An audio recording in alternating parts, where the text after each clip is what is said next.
Call to order the City of Saugatuck City Council meeting for December 9th, 2024. Please join me in saying the Pledge of Allegiance.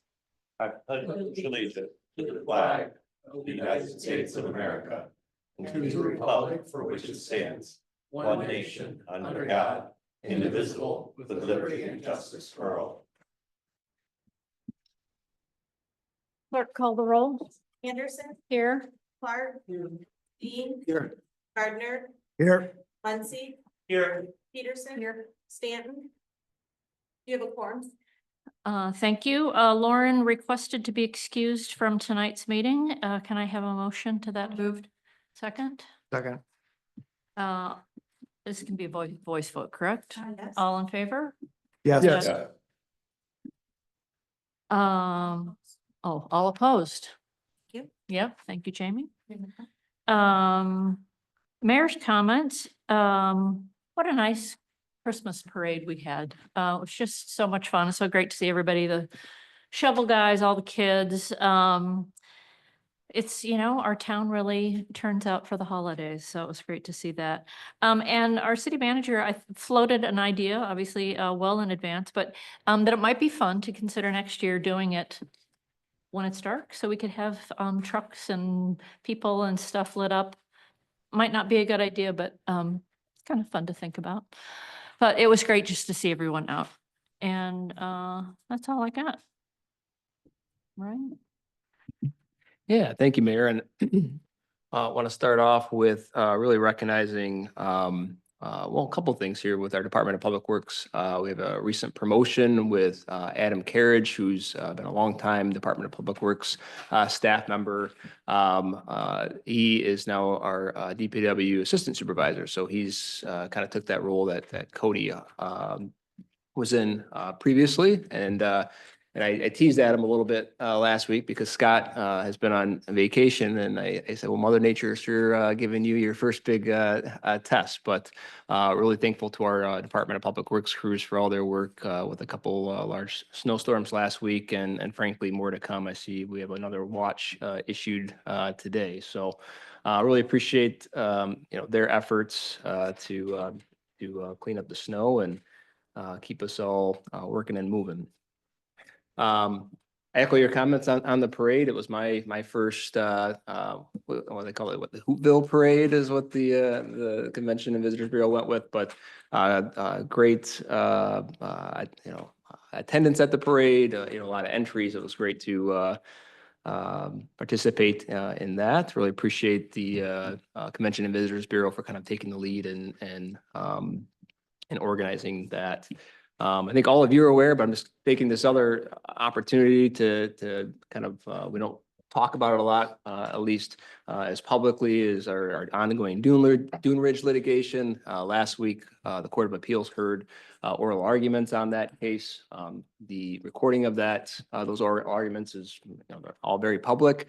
It's available on YouTube. I have a link to that in my manager's report. So I encourage folks if they're interested in kind of getting an update on watching that. And then now we're kind of in a period where we have to wait for the decision of the Court of Appeals. So that could be several weeks, several months before we hear anything back, and it's likely to probably be on the side of several months, given the complications of that case.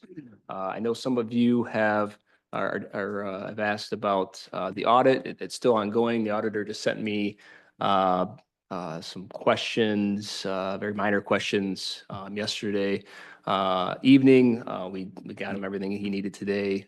So they're anticipating getting preliminary financial statements to us this week, but on track to finish by the end of the month. And then I'm working on setting up a date to have them come and talk with you in January at a workshop so they can kind of go over the results of the audit with you. And then the last piece today, we confirmed the date on your strategic planning meeting for January 24th. Marilyn, your facilitator, is confirmed as well. So moving along with that, and appreciate your discussion last week and the feedback that you provided. So that's all I have, Mary. All right. Any agenda changes? Okay. No guest speakers, it doesn't look like. Jamie, anybody here? No. Okay. Public comment on agenda items only. Anyone in the room? Anyone online? All right. Then that takes us to the consent agenda, which is on page 3. Get a motion. Mayor, I'll make a motion to approve the consent agenda as presented. Any discussion, questions? Madam Mayor, good evening. The only thing I would comment on is amendment to Comcast franchise agreement to change the legal name. Went in a large amount of paperwork for just what seems to be, in their mind, just a very simple change, right?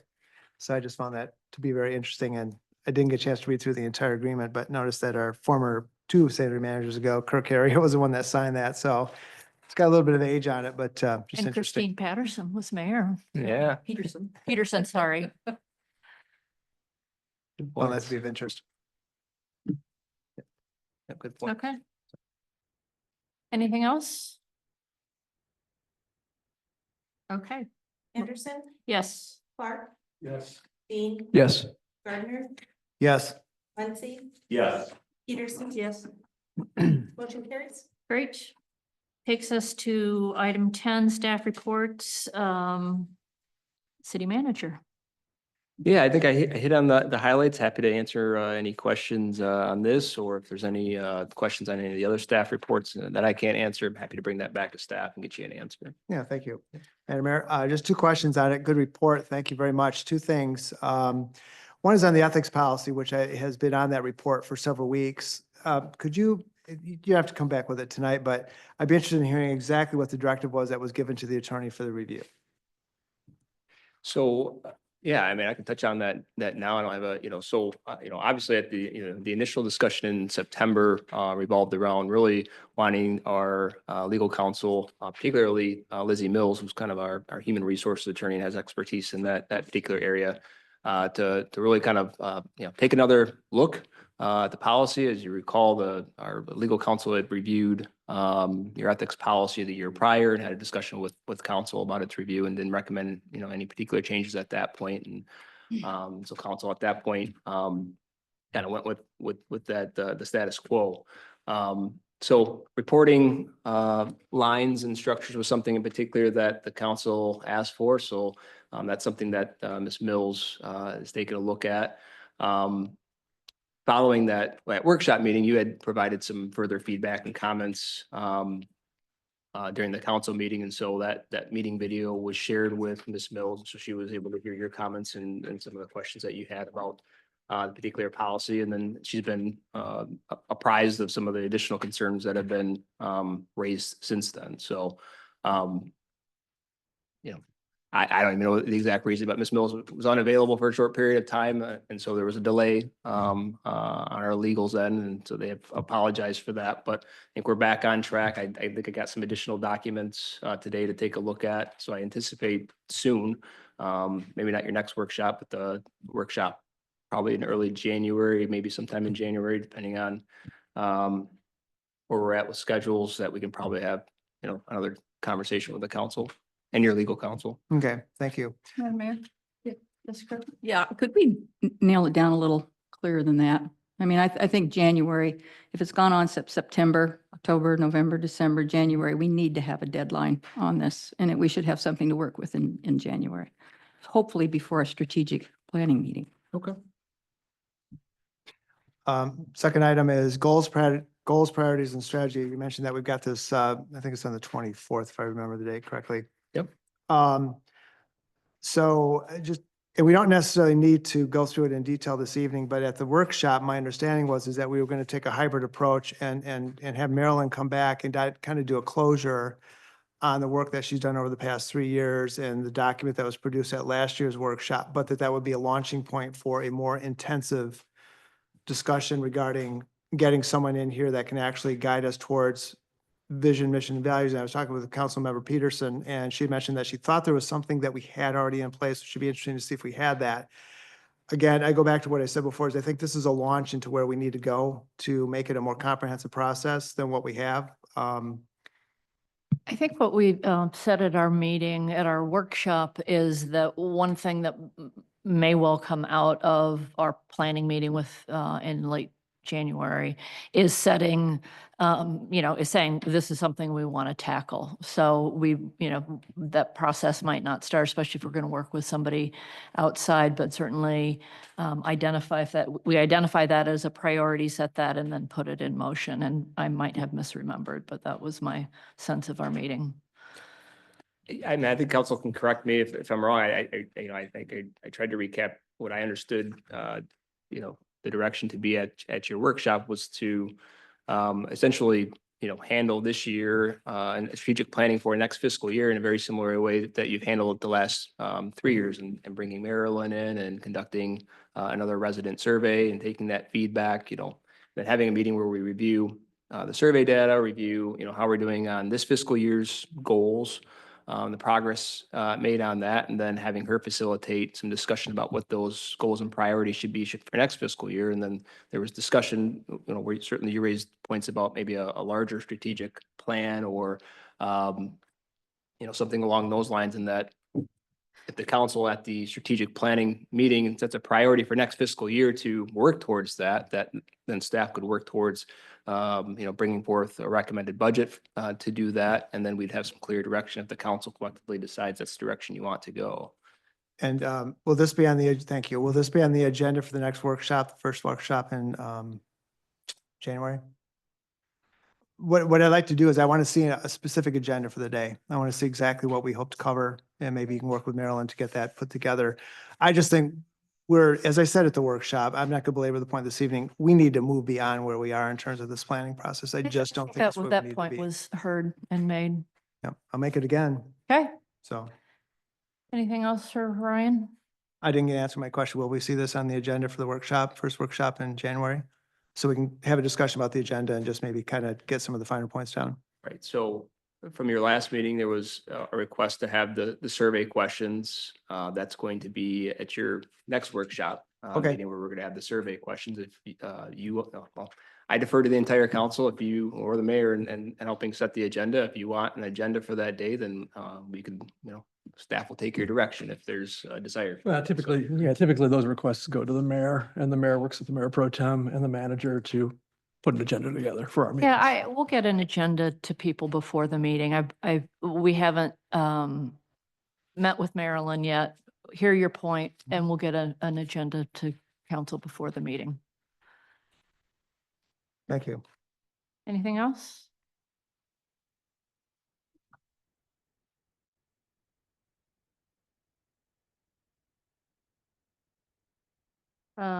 Treasurer report, any questions on that from anyone?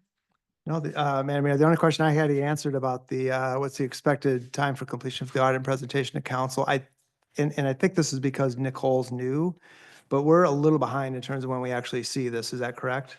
No, well, you may be behind as far Memory- as seeing the audit, but I don't think it has anything to do with Nicole being Okay. new. We work with Plant Moran to pull all these documents together, and we've had these documents to our auditors for a significant period of time. And I mean, we've been waiting on their end. Any questions they've had, we've been very timely, gotten them everything. In fact, some of the questions that they had yesterday were documents that they had. They just, so. Now, it's the same gentleman that's been doing our audit for the past, 3-4 years, right? Yeah, the same gentleman's the I- lead. I think he has a colleague of his that. Okay, yeah, I kind get of the name been of the doing- audit. Yeah, Okay. Cole has kind of been, who's handling a lot of it. so. Okay, Yeah. thank you. Clerk's report. Amy, anything to add to? No, I did include the report that you wanted with all the board and committee I- applicants for the year. Yeah, thank you. I was going to say, thank you very much for doing that. Thank you. Planning and zoning. Madam Mayor, Yes. I have a couple of questions and maybe this just is Luke available? He's not here, but I'm happy to, if I can Okay. answer a question. If we look certainly on get page your- 40, there were several things that were out there that just raised some questions with me. Mhm. And I think it's wonderful to have, this is what he did, this is what he did, this is what he did. But some of these things, I want to know what he did. The first one is met with members of the public to discuss lot splits. Then reached out to members of the public in regard to violations, went on site to discuss potential development of dune grass, research dune grass development, its approval by resolution. I'd like to have way more information about those than just the meetings that he went to. And I don't want to hassle him at his office or anything, but maybe there's a way, because I know he does a very comprehensive, I did this, I did that, I did this, I did that, but it really doesn't tell you what he did. I'm not saying that, it says what he did, but we don't know what it was, I guess maybe is the best way to Yeah. put it. Well, I think, what he's trying to just kind of summarize at the top here, what, in general, what he's been working on, and then, the details in the open casework and the closed Mhm. casework sections. Can you give us the detail then on the whole thing with the dune grass? Yeah, I'm happy to. And it sounds like some other folks had reached out to him with some questions, and really just as a reminder, like this report is not meant to be like a, fully detailed narrative on, How would everything. we It's go up- it's just, How do we go about getting that then? I mean, so that we don't have to, so that when we do go through this and find this, we know what it's about. I mean, there might be a better way to do this. I'm not sure what it is, but I'd like to have a little more information when these come out. yeah. I mean, I'm saying in the sense that this isn't meant to be like a, there's a lot of detail on a lot of these that, this is meant to just be a high level. Here's kind of the things that we're evaluating as staff, the things that we're doing, day to day to carry out. So that's what the report is meant to be, not necessarily like a log of or full, accounting and word for word report of the conversations that are occurring. So we're carrying out your ordinances that you've established, and just kind of reporting on, hey, this is kind of the amount of caseload and activity that we have on a particular case. So with the dune grass case that he has on there, there's been an inquiry about developing one of the lots. Obviously, there's a previous special land use approval that's in place. And then on some of the lots, there's a separate, PUD overlay as well. So Luke's received an inquiry asking about what the requirements are to, develop a lot, and ask some initial zoning questions that folks have about what the requirements are and the process that they need to go through. And so he's been, answering those questions as he would for any other applicant. Mhm. some So folks- you said a PUD? It's a PUD overlay on this? There's an overlay over some of the lots within that area. Mhm. So, So they're looking out at dune grass at a multi-unit development on one of the lots?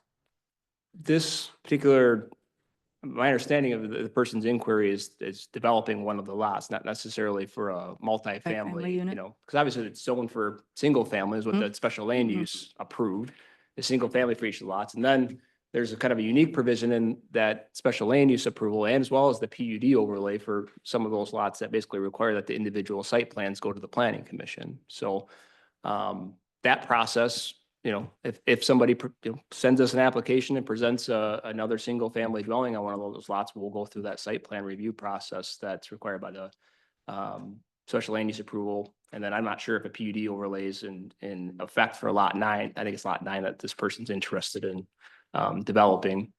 And then I think there were some follow-up questions about Eagle had received some sort of complaint or concern about some vegetation that had been removed on one of the lots. And so Luke's been following up on what, sort of requirements or review do we need to undertake to make sure that whatever, if some vegetation was removed, that we're following up to make sure that is there additional review that needs to occur on the city's behalf, because there's a special land use approval with multiple conditions in place. And then if it's, within the PUD overlay, that we're also making sure that those requirements are being followed as well. Okay.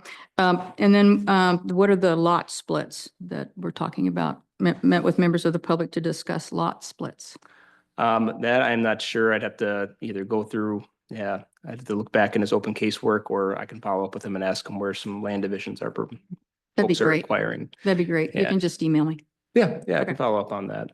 And just so folks know, I mean, we may, just for context, like, we get a lot of inquiries and folks, things may never, come about, and we can't, really formally even, start working on providing, feedback or decisions to applicants until they have an actual application submitted. So sometimes it's just, inquiries and that folks are reaching out and asking about what the requirements are for those. Yeah, types I of have no things. problem asking the questions every 2 weeks. That doesn't bother me at all. Okay. Right. Yeah, All right, so land division. The lot splits. Okay. And then the PUD overlay. So when you ask about the P overlay, are you asking for like a copy of the previous overlay that was put into place? I'm It's asking- already existing. Yeah, I knew that. Are they asking for that? Has that come out or it's just a requesting, can we do it there? But there's been no conceptual design or anything. Guess I'm a little confused by your question. So are you asking if they've like submitted actual plans for some? Okay.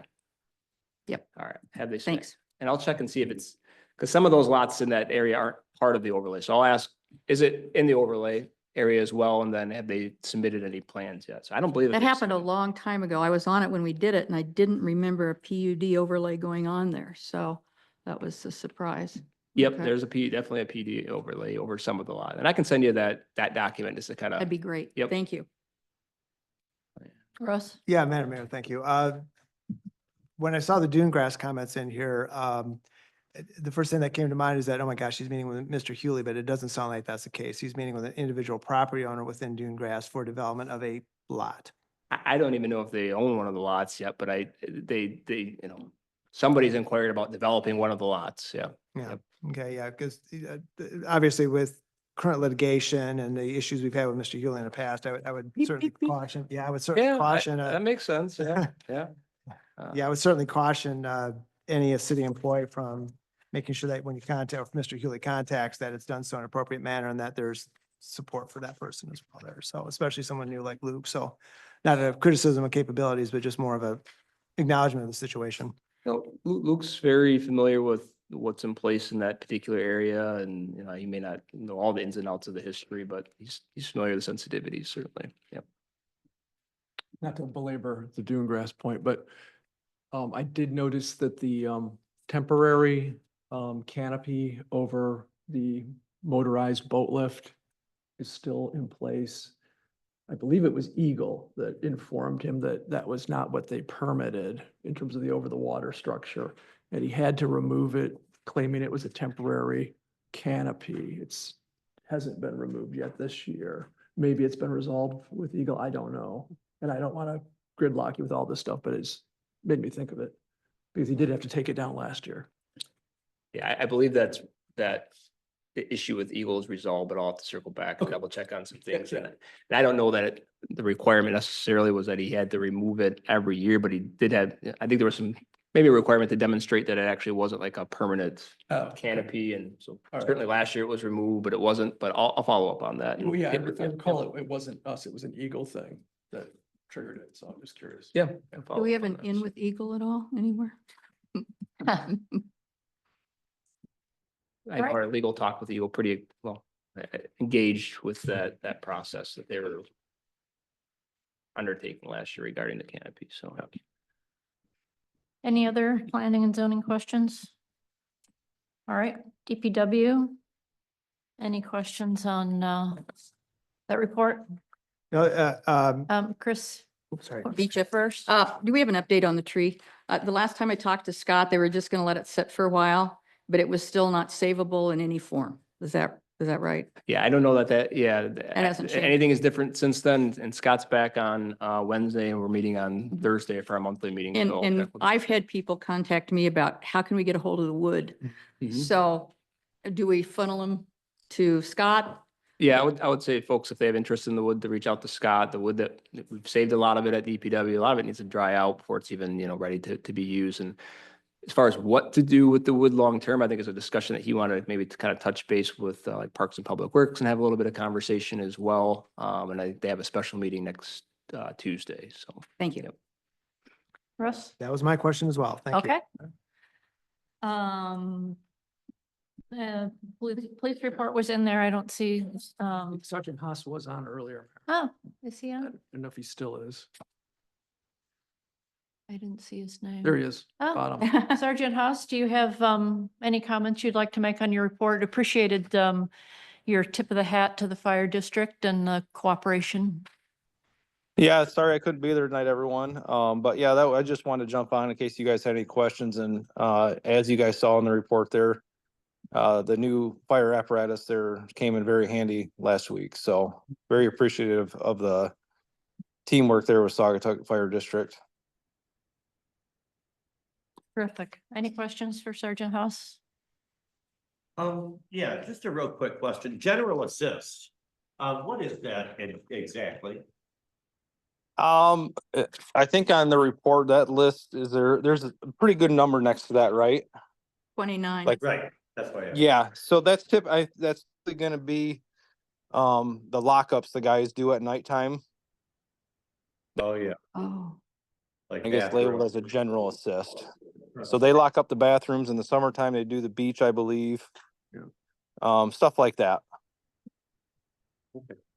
Or if they do end up doing, say they give a citizen a ride home, that would be considered a general assist.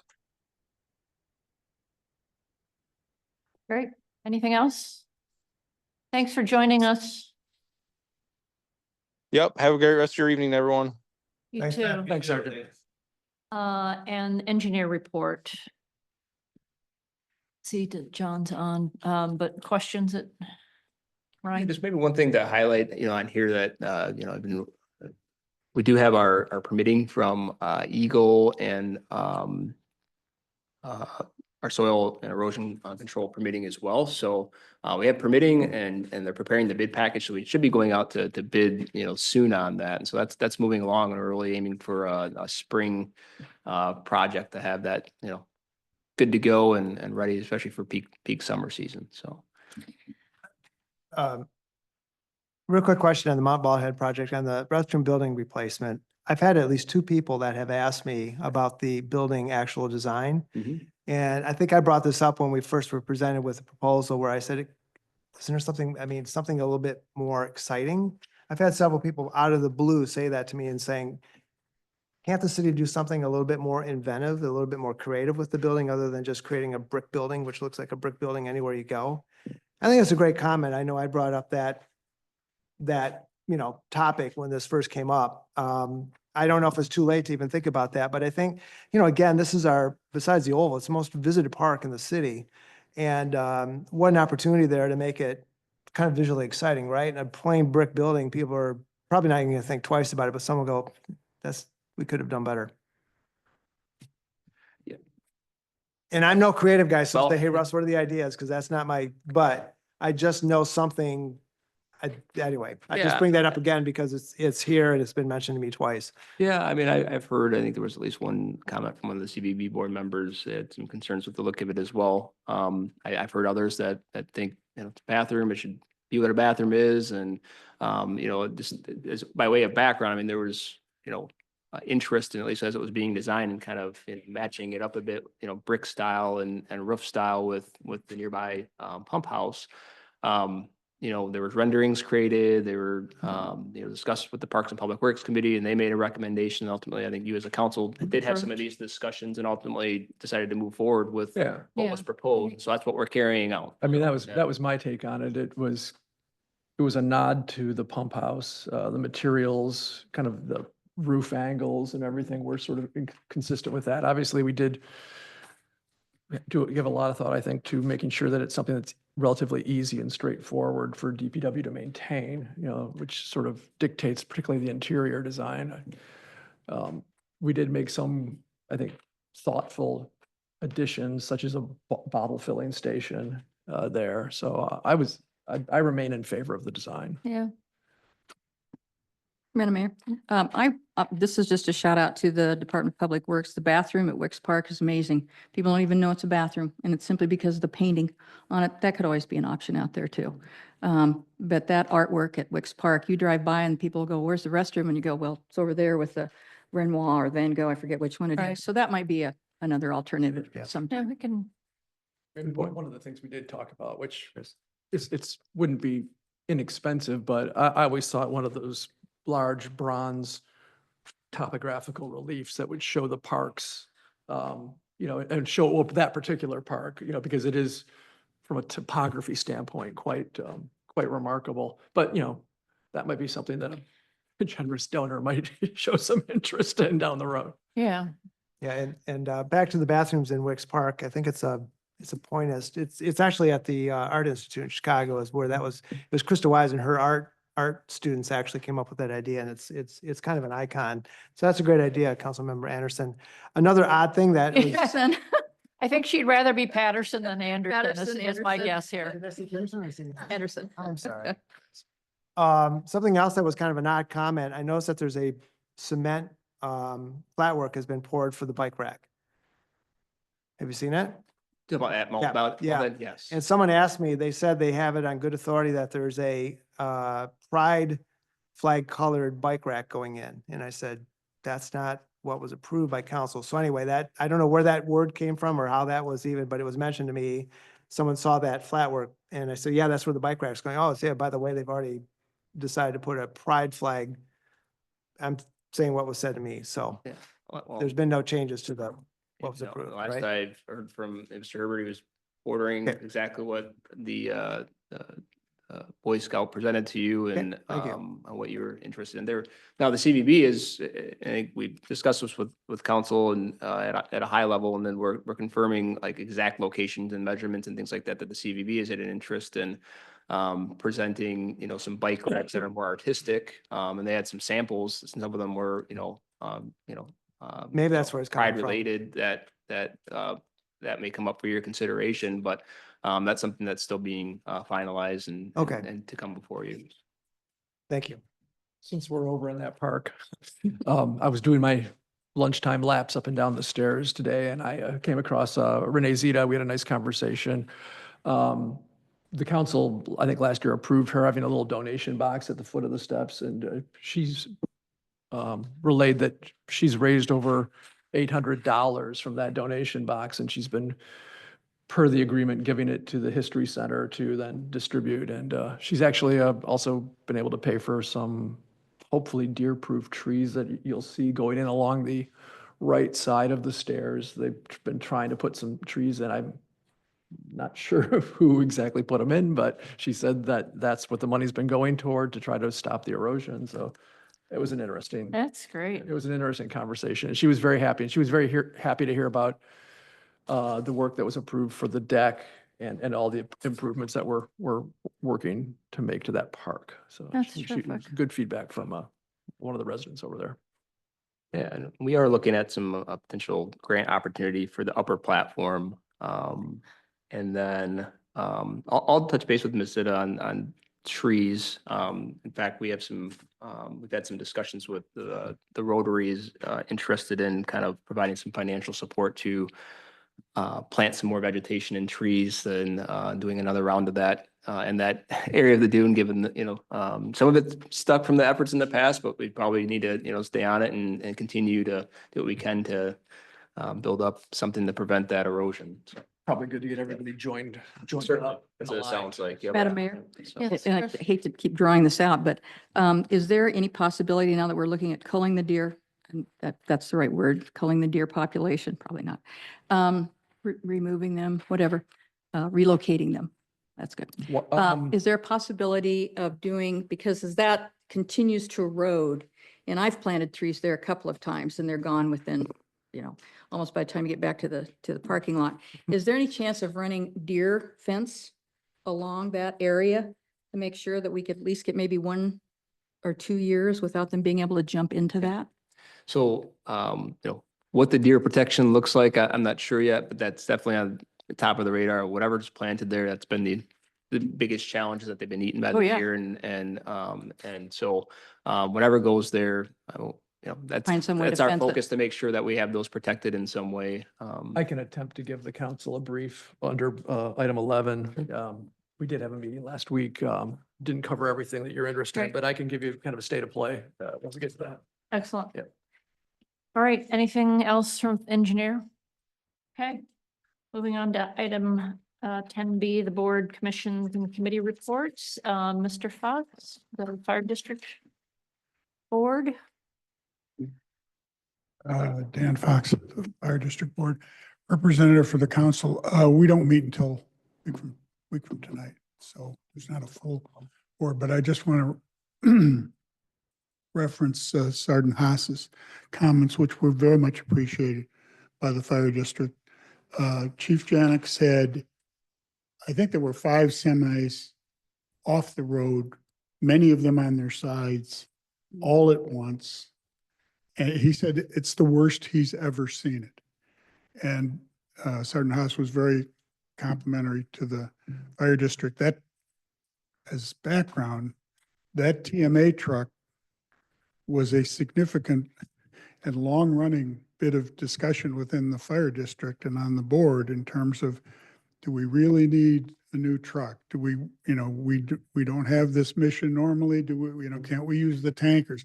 15 other reasons not to do it. And, Greg Janik's leadership and the donations from the public, a couple of which will be on that truck, but I think I said in the last meeting, I'm not going to say who they are because that'll defeat the purpose of press releases There you at that go, time. yeah. So, but anyway, it was an amazing event. At one point during that, the fire district, they have a term for it. I would say all hands on deck. They called in everybody, all of their on-call people, everybody, because the station was being emptied so quick to respond to this, that, and whatever, that we were left below where we wanted to be in terms of staffing.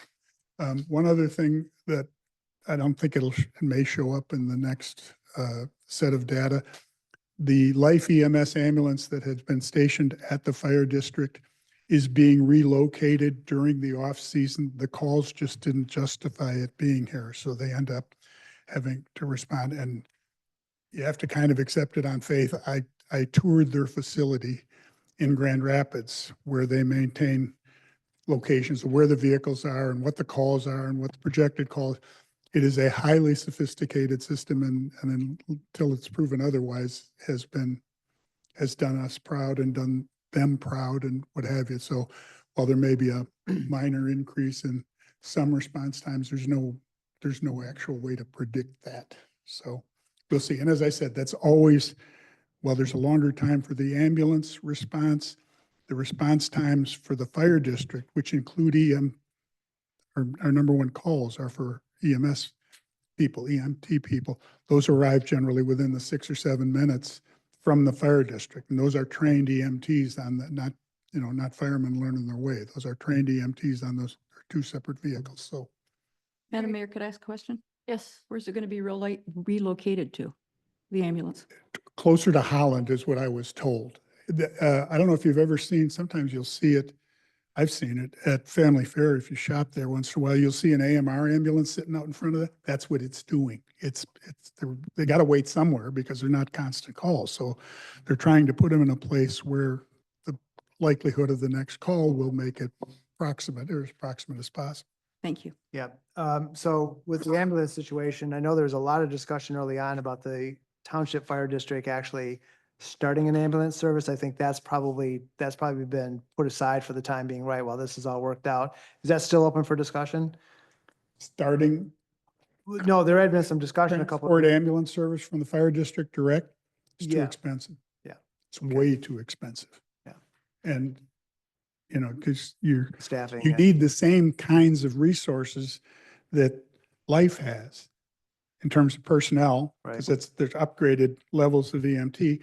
You need the same equipment on the truck, and it's serving a much smaller area, so many fewer responses. So economically, it is really challenging. It's been looked at, but it's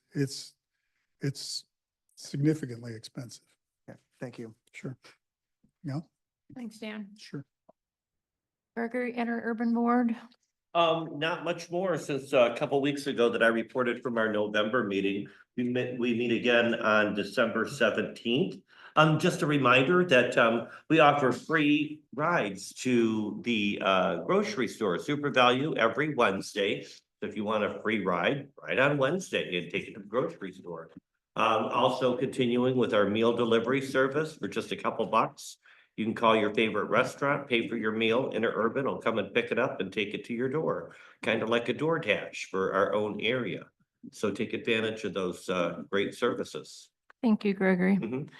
Cal-like, any updates from you, Ryan, on that? Not from me in particular. Like I said, I think we forwarded you their materials, Okay. at your last meeting, so. And the Harbor Authority, is it anything ZBA? I believe we'll have a meeting, our first meeting next week. Awesome, Our first meeting I'll be at next week. great, okay, good.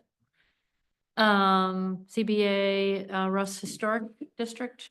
Our 12-5 meeting was canceled due to the weather. We are working on rescheduling that meeting, Okay. likely probably early January would be my guess. Is there going to be any attempt to try to squeeze them? I didn't know if there's any applicants that are waiting our action. There's two, and I think Luke checked with the chair and just looking at schedules and the holidays. I think it's Yeah. just gonna have to be waited Okay. till the second, you know. Planning Commission, Joe? Yeah, well, we finally had a long meeting last week. Almost, but this planning commissioner joined us last time around, and we're lucky to have him. He did a great job in the meeting.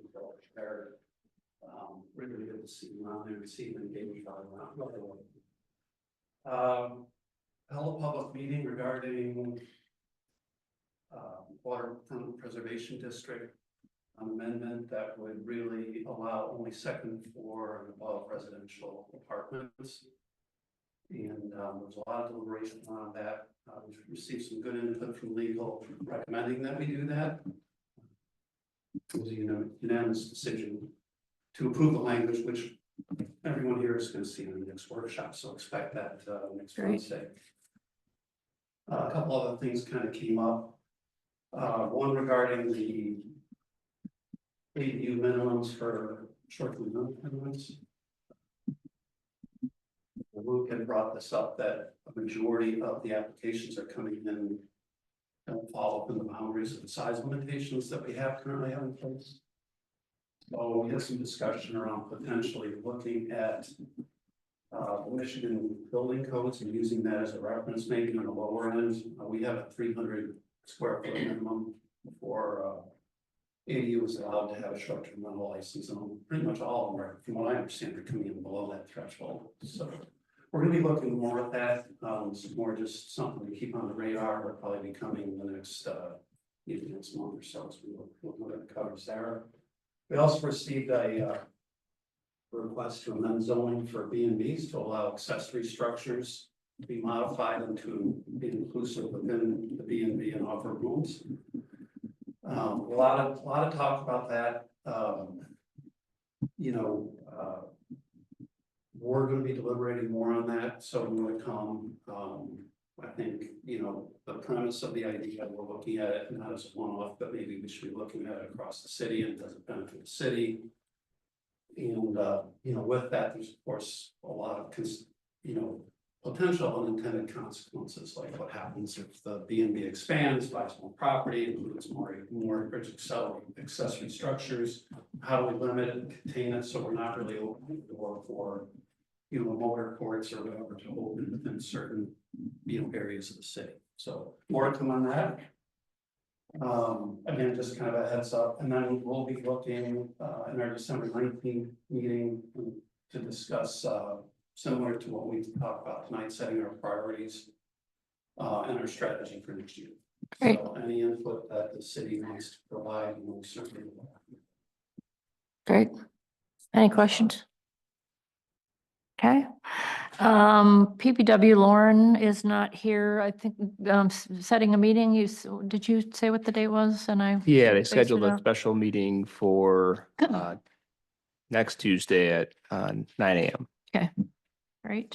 Now, let me double check. I want to make sure it's 9 or 10. I bet. Hold on.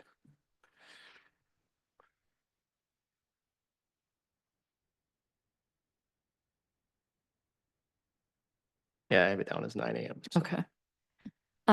Scott, the tri-community non-motorized trail. The highlights are in the manager's report, but I just will reiterate what's in there that, it's moving slowly, and I think for the right reasons. The tribe has a lot of questions about route and other details, just to make sure that historic artifacts are protected and the route is sensitive to the potential of artifacts. So that is taking some time, but the project continues to move forward. That's about it, really. Russ, anything on the Water System Operations Contract Advisory Committee? Yeah, thank you. We're scheduled for Tuesday, January 7th at 2:30 PM, I believe at the Township Hall. Is that correct? Douglas. Douglas, Yep. excuse me. Great. And it's back to Scott, Wildlife Management Committee. Yeah, we did meet last week, right before the big storm hit. The power kept going out at the Douglas Village Hall, but we did, agree on the mission of the group. And just so everyone's clear, the mission of the Wildlife Committee is not to set policy. It's deliberative, and it's to bring recommendations to the 3 municipalities for them to act on if they see fit. We had a very good presentation. I think it was a good level setter from a gentleman by the name of Dan Popey. He's the DNR's wildlife specialist in Southwest Michigan. He's their subject matter expert on what they call urban deer. And he did go on a tour to observe the herds in the Saugatuck Douglas Township area. And he left me with a quote that I've still stuck in my mind, is the deer here are not acting normally. They have no fear of people. And that is counter to how it should be in nature. I'm a hunter, and I hunted in the Allegan State Game Area. I have for several years. And the deer are extremely wild there and extremely wary of people and stay away from people because they've been hunted for years. And so they understand the pressure and they've reacted. They have none of that fear here in our area. So we did talk about everything from culling with sharpshooters at night with suppressed rifles, to firearm hunting, to archery hunting, to birth control for deer. So we talked about all these things. The science doesn't really show much working well for deer apart from hunting them in some way. Culling can be expensive. And there is some low-hanging fruit, but once again, I'll emphasize what the committee's been doing so far is very much deliberative. These are very deliberative conversations, but I want you all to just know what I know at this point. Some of the lowest hanging fruit for all the municipalities would simply be to lift the restriction on discharging a bow and arrow on private property. Currently, we have an ordinance where you can't discharge a firearm or even release an arrow on private property. The way Mr. Popey described it to us, if we changed our ordinance to allow, for example, people to engage in archery on their private property for whatever reason, for target practice or for leisure activity or whatever, suddenly DNR would have no say in the matter. If somebody, say in one of the larger developments over on that side of the river, wanted to hunt on private land and had permission from their neighbors to hunt on that private land, now they could do so during the open archery season. So the low-hanging fruit for a town like Saugatuck would simply be to modify the ordinance to allow someone to release, to engage in archery on private property for whatever reasons, pleasure, hunting, whatever. And then simply you could do that. The other piece of low-hanging fruit is just continued education around the bad practice of feeding deer. People should not, as much as I have friends that, like to put the pumpkins out for the deer, we really should not be conditioning them to eat these types of things. That's adding to our problem. So next steps, we have a survey that's going to go out to the tri-community area to once again gauge the community's view on these various potential solutions and what their experience with the deer have been. And we'll take that. The other piece that Mr. Popey thought would be very interesting, and once again, I'm glad Dan is here. I don't know if it's feasible from the fire department. He said drones are being used a lot now, particularly drones that are equipped with infrared technology to get herd counts. We all have anecdotal, I saw 20 deer yesterday, I saw 30 deer the day before,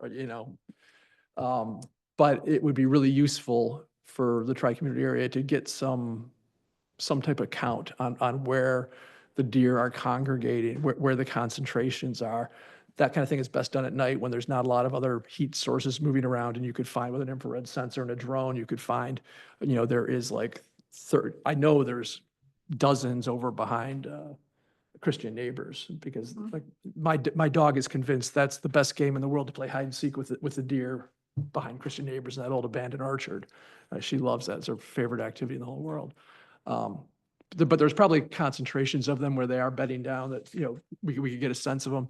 And that would once again give us some data to determine, do we have an overpopulation problem? And then if we did say, take that first step and allowed some of our neighbors that have, that are fairly aligned in their homeowners associations, they have private land, they're in a very kind of wooded rural setting. And I know some of them have expressed interest in doing this, to have, archery hunt, because we've created an ordinance that allows it. And then we could go back, once again, do a survey using the drones, and we could potentially see if that is making the difference. I think the key is, though, once again, deer are smart and they learn. Just like in the Allegan State Game Area, they've learned to avoid people because they're a threat. They no longer have, the ones that live around here no longer feel threatened by us. So this is a haven for them, and they will keep coming here because they feel secure here. And so, once again, this will be for the various communities to decide.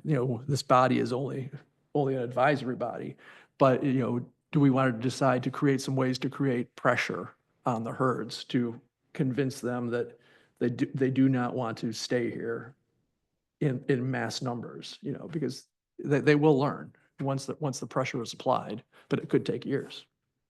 So anyways, that was kind of the gist of the meeting. It was an interesting one. I think it was helpful, very helpful to have the DNR expert there to kind of, talk about the experience of some of the other towns like Ann Arbor, which tried to go the birth control route, and, Jackson, which has more problems because it's even more dense than us.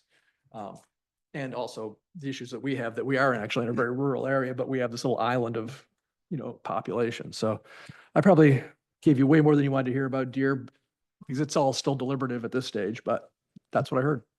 Yeah, great report. Thank you very much, Councilmember Dean. The one thing you mentioned is about education, and I'm wondering, and I'm thinking Mr. Hopi, is that his name? Pope, Yeah. double PE. Yes, thank you. I'll bet the DNR's put together some tips for communities to publish to their people, to let them know, here's the things that you want to do and not do, because the long-range solution is going to be a long-range solution, but in the short term, don't feed the deer, don't do this, whatever the case may be. I'll bet the DNR's got something that we could probably get our hands on and get out to our population, let folks know. Not everybody's going to comply with that, of course, but at least begin to educate on what they can do to, help us. We'll be bringing back to the communities things like that.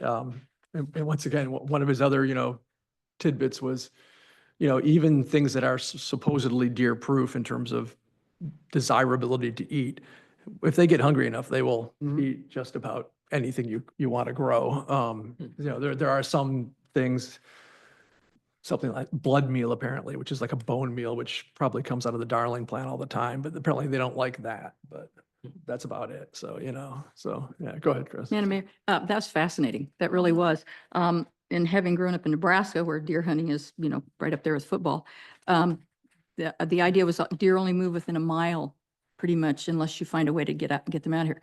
One of our fun times in the evening is driving around looking at the deer, and I have yet to see a buck. So something is, they've learned something about the bucks keeping away or whatever, but I haven't seen one. I don't know if anybody else has.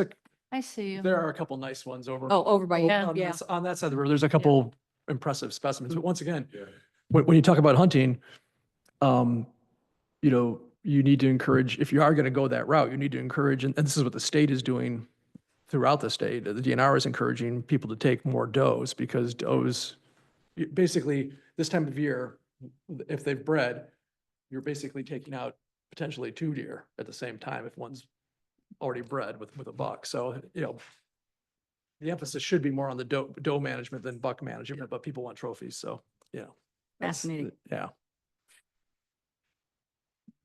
Okay, that takes us to item 11, approval of accounts payable.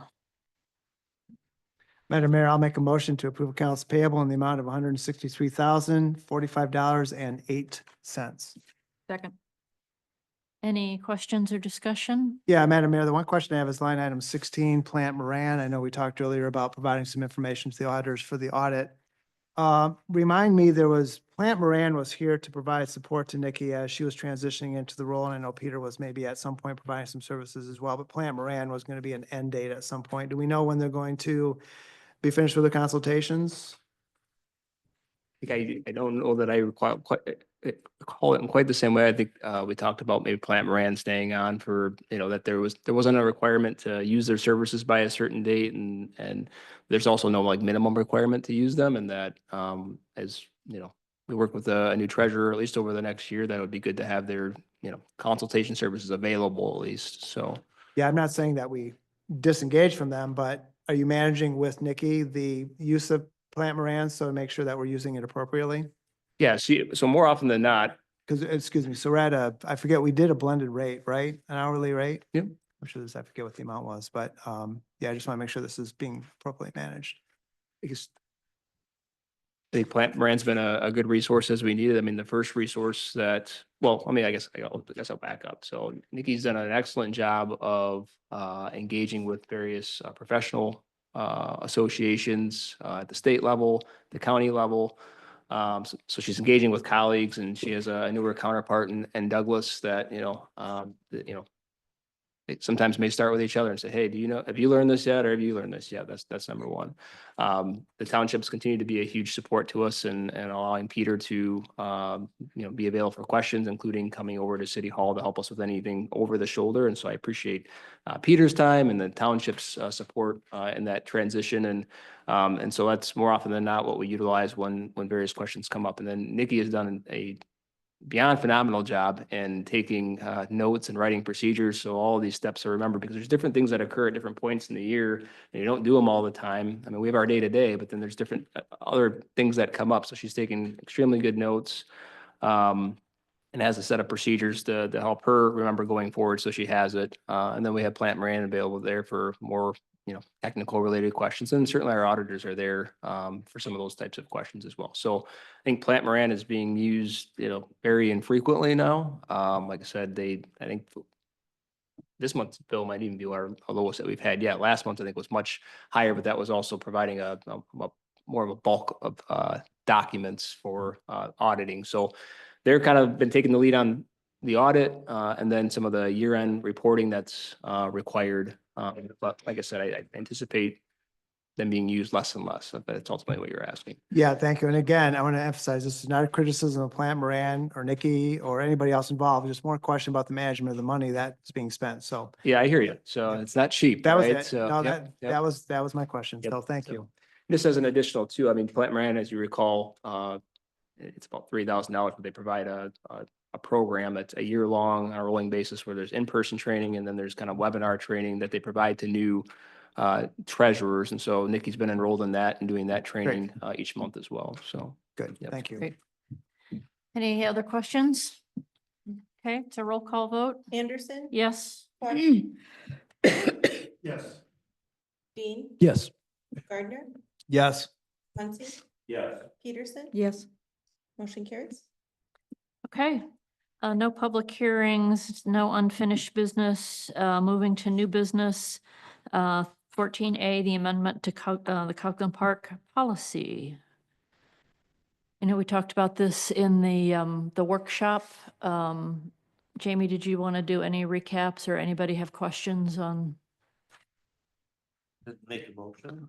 Okay, We talked about it during the meeting. Yep. So it's kind of a no-brainer. I'd like to make a motion to deny the revision of the policy clause changing, quote, reservations may not be made for the future calendar to, quote, reservations may be made up to 2 calendar years in advance. To approve. Yeah, not deny, to approve.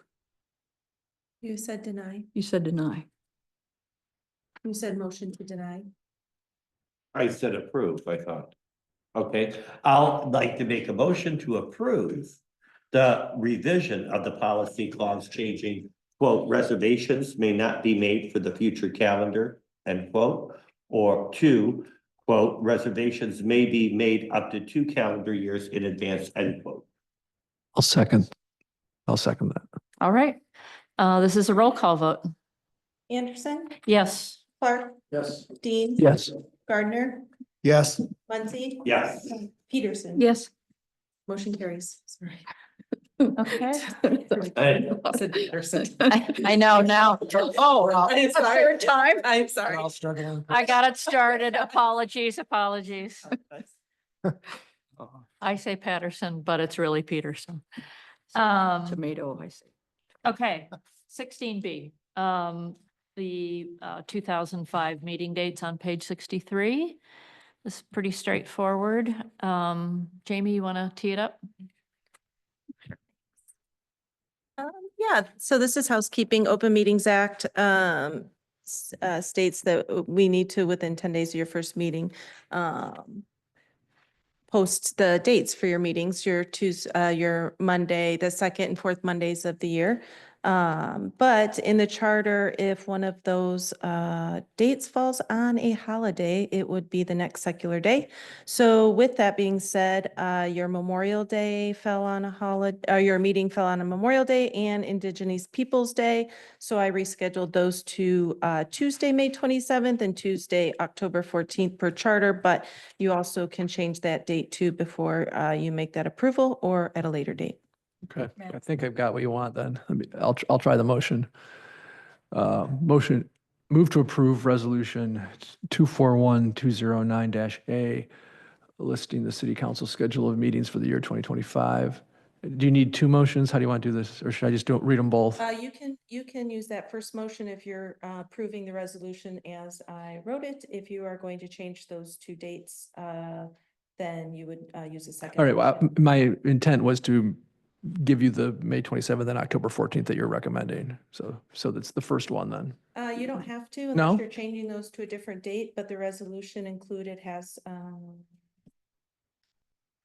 those dates already as May. Yeah, she made the 27th. change. in I made the resolution. changes on the resolution. They're already changed here. Okay. If you would like to change those dates to other than the next secular day, then you Oh. can use the second motion if you'd like to change those dates. Okay, that was my intent then, the first one, right? Which is what you're recommending. So I've made the first one. I think I just need a second then. Just need a second. Second, is that make a second? Second. All right, any discussion? Just a general discussion about notices, and this got me thinking about this. The city used to have and most towns do have a board out front of City Hall with a display with the agendas and with the meeting times and so forth, displayed for people that just may be walking up. They don't have to go online. And we had one here at the city for a number of years. Do we know whatever happened to that? You know, outside or inside? Outside. Outside. Yeah, it's like, if you go to Douglas, Douglas has one, Township has one. And most towns have them for people that just, You Walk up you mean and- like a glass case? Mhm. Yep. Yes. they used to have one for years, Never seen it since I've been here. I haven't either. predates, yeah, Probably but a there was one here for years. So just, and this got me thinking about that. I think, wasn't it on the door? Might have been, yeah, I don't remember.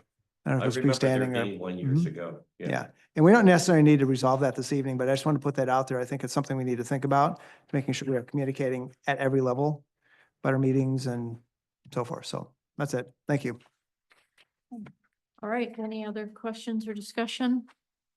The roll call. vote? Anderson, Yes. Clark, Yes. Dean, Yes. Gardner, Yes, Muncy, Yes. Peterson. Yes. Motion carries.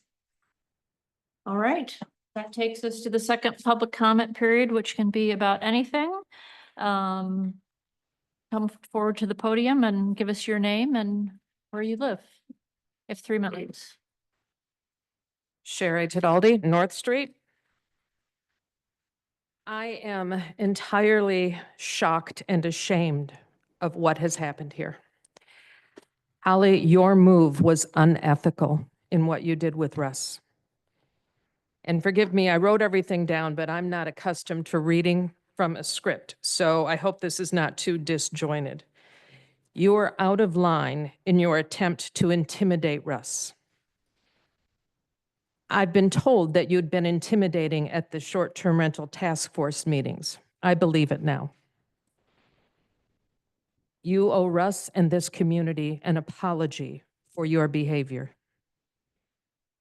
Your attempt to defend yourself was a disgrace to this community. Your comments to the Sentinel, I'd like to kind of break those down. You said Russ's discussion was strictly performative.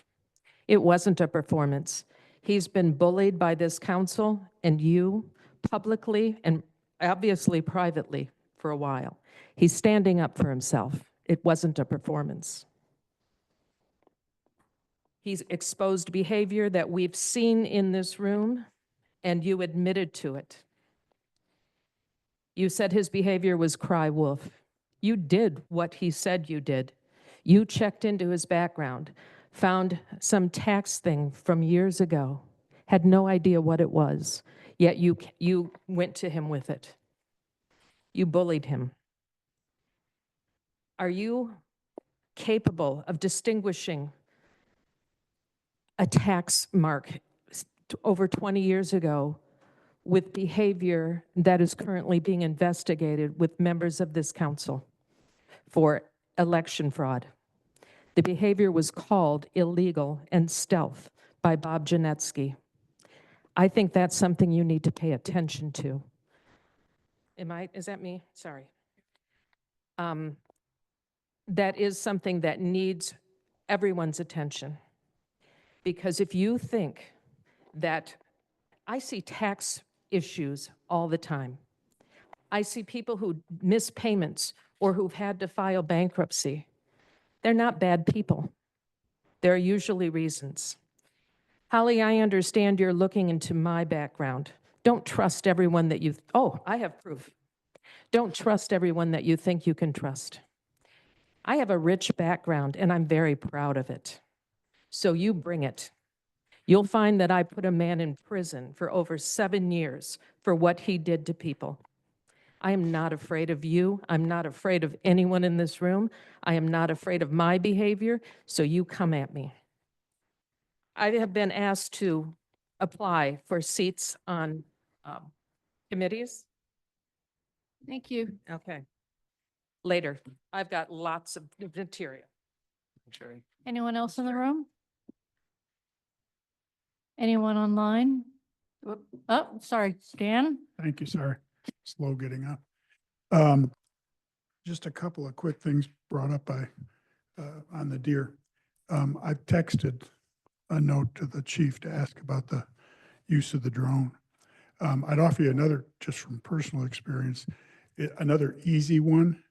Make feeding deer within the city limits illegal. I have a neighbor who feeds them. We pick up the corn cobs in our yard. So, and it goes on all year long. You know, I've watched 7 deer cross my front lawn. I mean, this, well within the city. And that was, 5 years ago, 6 years ago, whatever, it was unheard of. I mean, you never saw deer, at least not that tight in anyway. So for what it's worth, that's an easy ordinance, I would think.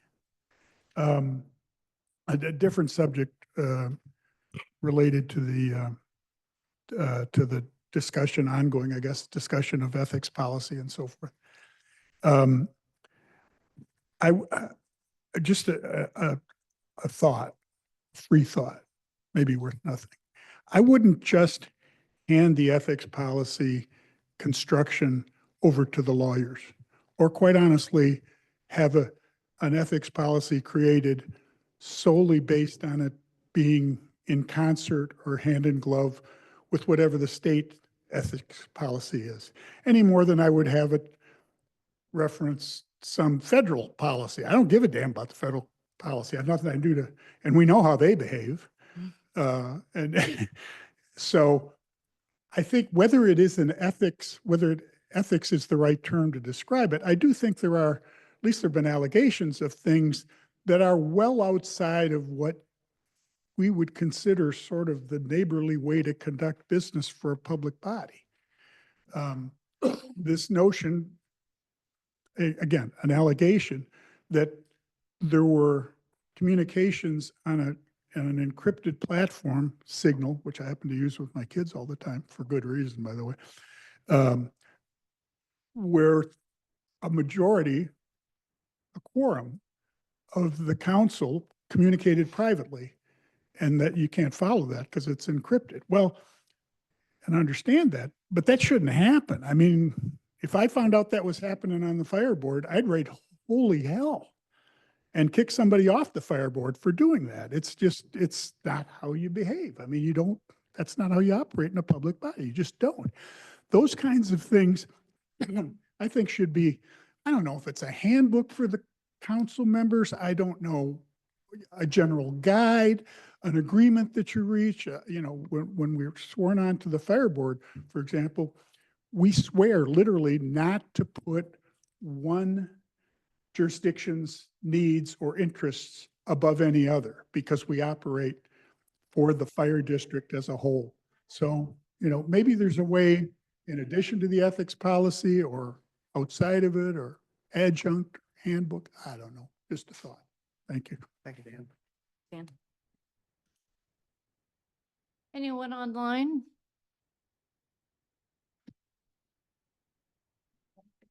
All right. Okay, that takes us to council comments. Correspondent. Oh, Or did we do yeah, that? thank you. Thanks, Chris. Yes, correspondence, vacancies noted on page 66. So, that information's out there. Please share it with anyone you think might be interested. Okay, now to council comments. Scott, will you start us off and we'll go around? Sure, happy to. Just to address Mr. Fox's comments, which I appreciate. One thing we did learn from the DNR representative is it indeed illegal to feed deer statewide. It is illegal. People can be cited currently for being caught feeding deer. Just like baiting them is illegal and to draw them in to hunt them. So just to address that comment.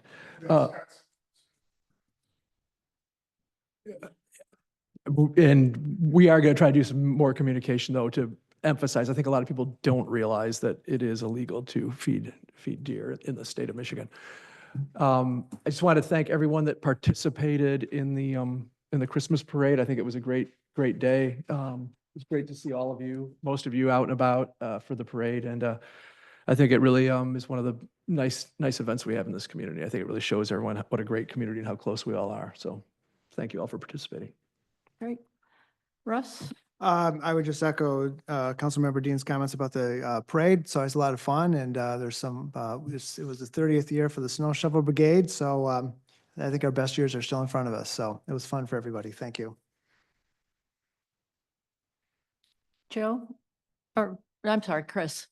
Yeah, do you know my name? I do. Okay. Peterson, is it Peterson? Christine Peterson. Christine actually. Peterson. I want to echo all the comments about the parade. I didn't think that was an allegory that the city council was riding the dump truck. I hope that was just, the only vehicle available.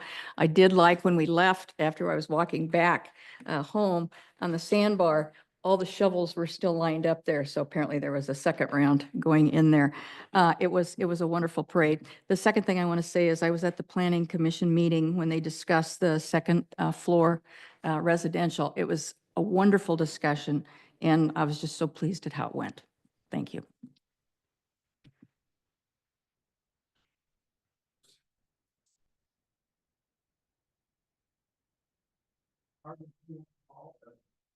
No, I gotta work on that.